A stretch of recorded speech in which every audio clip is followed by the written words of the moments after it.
진짜 사람이 가증스러워도 이렇게 가증스러울 그렇죠. 수가 있구나라는 생각을 하게 되는 그러니까 경우가. 여의도 비하인드 스토리 제가 또 보물창고 아니겠습니까? 예, 맞죠. 요 이야기 한번 해볼게요. 한동훈 책이 오늘 나왔어요. 예. 여기서 한동훈이 이런 말을 담았어요. 윤석열 대통령님에 대한 인간적인 미안함이 있다. 어떻게 보세요? 그 한마디로 퉁치기엔 너무 많은 잘못을 저지르지 않았나요? 사실 지금 이 윤석열 대통령 탄핵까지 이르기까지 제가 한 번은 과반 이상의 책임이라고 말씀드렸지만 네. 솔직한 말로 한동훈 전 대표가 없었다라면 탄핵까지 갈 일도 없었겠죠. 네. 네, 그런 의미에서는 저는 90% 이상 책임이 있다라고 생각을 하는데 그 한마디로 퉁치기에는 그 말이 쓰여져 있는 이 책에서조차도 남 탓밖에 없습니다. 결과적으로 자기가 얼마나 힘들었고 얼마나 궁지에 몰려 있었고 대통령실이 얼마나 답답했고 그러면서 대통령실의 한 고위 관계자와 이야기를 나눈 그런 문자까지 다 오픈을 했더라고요. 네. 그러니까 사실 대단히 황당하죠. 대통령실과 사실 저도 대통령실 출신이고 지금은 나와 있지만 그럼에도 불구하고 내부 이야기에 대해서 최대한 억제를 하면서 논평을 하거든요. 그게 좀 기본적인 어떤 책임과 이 동지들에 대한 예의라고 생각을 하는데 야, 그 내부에서 자기한테 그런 핵심적인 정보를 제공했던 사람들 아마 지금 대통령실에서 있는 걸로 알고 있습니다. 계속 계신 걸로 알고 우리가 있는데 누군지는 다 알죠. 예. 말할 수는 근데 없지만. 그렇게 네. 오픈을 해버리는 것 자체가 H 맞죠? 저는 그렇게 알고 있습니다. 네, 네. 네, 근데 네. 거기에 대해서 좀 자기는 관련이 없다라는 식으로 다 이렇게 공개를 하는 것 자체가 굉장히 저는 무례하다라고 생각을 하고 결국 내용들이 다 보면 이 부정선거 음모론자들이 지금 뭐 당을 장악을 했다라느니 결국 윤석열 대통령을 이 비상계엄에 대한 처단 없이는 이재명을 이길 수 없다라느니 결국 그런 얘기들이 담겨 있어요. 그러니까 자신들의 어떤 이 대통령 선거에 출마하고자 하는 그런 야욕과 그런 서사를 강화하기 위한 책이고 결론적으로 자신을 띄우기 위해서 그 외 다른 사람들을 모조리 다 자해를 하는 그런 전 책으로 이해를 하고 있거든요. 그래서 참 야, 이런 것들을 지금 대통령 그 탄핵 심판에 대한 평의가 한참 이루어져야 될 때 이렇게 발간하는 것도 저는 정말 부적절하다라고 생각을 하고 이런 것들을 또 출판 기념회를 또 하겠다라고 하더라고요. 내달 4일에 한대요. 뭐 북콘서트 네. 네, 뭐 차이가 그게 없죠. 그거죠. 네. 네, 도서점가제 때문에 다 원가를 주고 사야 되는데 책 자체도 되게 비싸게 또 책정을 했더라고요. 2만 원. 22,000원 했죠. 22,000원. 예, 그렇게 또 판매를 하는데 네. 아니, 본인이 그 출판 기념회 금지해야 된다라고 얘기하지 않았습니까? 네. 그러니까 그런 것들이 다 정치 자금을 수수하기 위한 그런 짬짬이 그런 정치 행위라고 그렇게 비판을 했으면서 이제 와서 북콘서트라고 이름만 슬쩍 바꿔서 바로 나오는 게 좀 부끄럽지 않나요? 그러니까 자기 말은 이렇겠죠. 우리는 예. 출판 기념회처럼 뭐 이 책값을 빙자한 봉투를 받지 않는다. 뭐 이런 예. 걸 텐데 아마 그들은 이렇게 말할 겁니다. 출판 기념회, 이 수구, 이 꼴통 보수, 북콘서트, 개혁.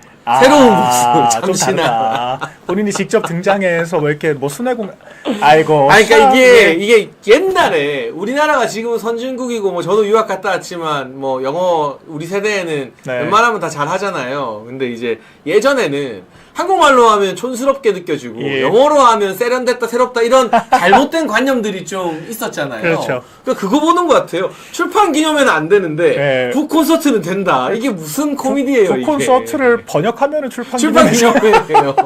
아이고 참 어처구니가 없고 이렇게 자기 말 뒤집고 자기들은 맨날 남들 비판하면서 남들한테만 무슨 자격을 따지고 참 이런 문제가 그러니까 자기들이 뭐가 문제인지도 모를 것 같습니다. 아니 그리고 저는 너무나 이 가증스럽고 악의적이라고 느끼는 게요. 예. 한동훈이 책을 낸다고 지난주부터 언론 플레이를 하고 오늘 책을 내면서 거기에 뭐 대통령님에 대한 인간적 미안함 이거 담은 건 뭐냐?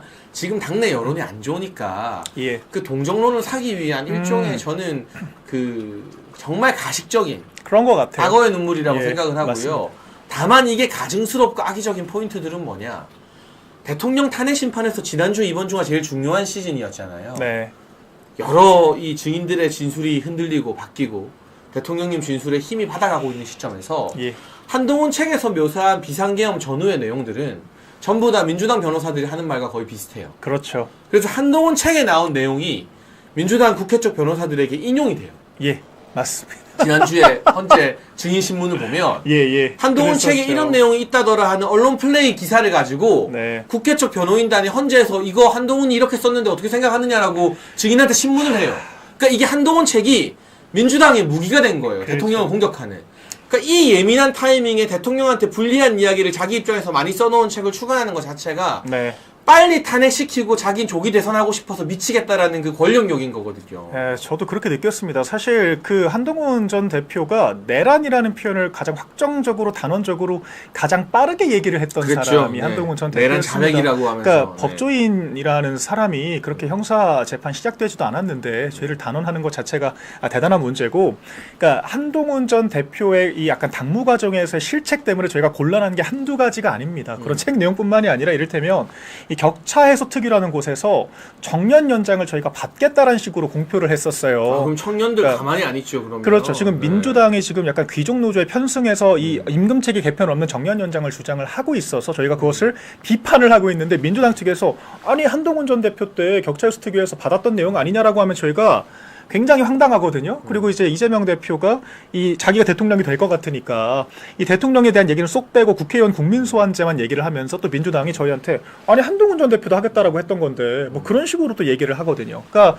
이게 뭔가 갑작스럽게 당에 들어와서 당의 어떤 색깔과 정책 방향을 모조리 다 바꾸려고 하고 대통령에 대한 적대적인 입장을 유지를 하다 보니까 그런 것들이 다 민주당의 저는 먹잇감이 되고 있다. 그래서 지금도 사실 이 책이 저는 민주당의 어떤 정말 대통령, 그러니까 어떤 국민의힘과 대통령을 공격하기 위한 참고서로 악용이 될 것 같거든요. 이미 네. 현재에서 그렇게 악용이 되고 있어요. 그렇죠. 2주 동안 평의를 진행하는 과정에서 얼마나 많은 이야기들이 인용이 돼서 또 나오겠습니까? 그러니까 그런 것들을 저는 몰랐다라고 하면 정말 무책임한 것이고요. 알았다라고 하면 참 이건 진짜 인간적으로 문제가 있다.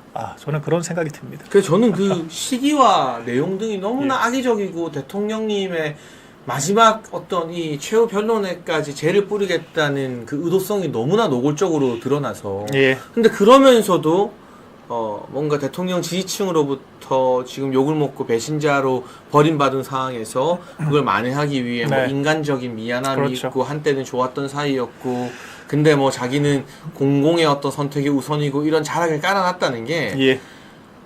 진짜 사람이 가증스러워도 이렇게 가증스러울 그렇죠. 수가 있구나라는 생각을 하게 되는 그러니까 대목 지금 같아요. 앞으로도 좀 얼마나 사실 저는 좀 숨이 좀 막히는 포인트가 어떤 거냐면, 지금도 어제 제가 토론 나가니까 민주당 쪽 패널분께서 그런 얘기 하더라고요. 아니, 명태균 특검이 통과될 리가 없다라고 저는 말씀을 드렸더니 아니다. 한동훈계가 통과시킬 거다. 명태균과 엮여있지 않다라고 생각하는 한동훈계 쪽에서는 통과시킬 수도 있다라는 식으로 생각을 할 수 있다. 이런 얘기를 하시더라고요. 제가 할 말이 없었습니다. 왜냐면 김건희 특검 때도 그런 식으로 대통령을 협박을 겁박했던 했던 게 거니까. 사실이잖아요. 그러니까 그리고 사실 지금도 이 명태균 관련된 그런 보도들이 동어반복적으로 계속 나오고 있거든요. 그러니까 검찰발 단독으로 나오고 있는데, 그러니까 이건 아직 확인된 사실은 아닙니다만 이제 법조 취재 기자들 사이에서 이거 한동훈 쪽이랑 친한 검사들이 일부러 좀 흘리는 거 아니냐. 그러니까 오세훈과 지금 홍준표 시장 모두가 다 지금 그렇게 해당이 하는 되어 거죠. 있잖아요. 네. 그래서 야, 어떻게 이렇게 자당에 대해서 뭐 사실이라고 한다면 정말 문제가 될 수 있는 것들이고, 그러니까 지금 한동훈 전 대표의 그런 어떤 관계자들이나 이 민주당의 인식들, 그러니까 한동훈과는 상관없으니까 한동훈을 회유하고 어쩐 뭔가 이제 그 대선 국면이 만약 도래한다라고 하면 유리하게 끌고 갈 수 있는 지렛대로 인식되는 것 자체가 이게 과거의 처신의 결과 아니냐. 저는 그렇게 생각을 합니다.